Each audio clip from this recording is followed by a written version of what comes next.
I was maybe 22 years old. I love fusion music. I was taking drum lessons from Murray Spivak. I was friends with John Wackerman, and he was out on the road with the Kazumi Watanabe band. They were coming in from a Japanese tour, and John asked me to pick him up at the airport.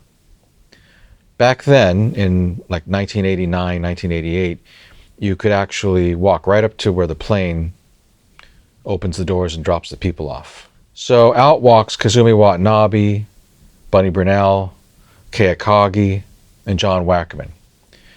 And we're walking to baggage claim, and I noticed that everybody's staring at me. And I thought, well, why are they all looking at me?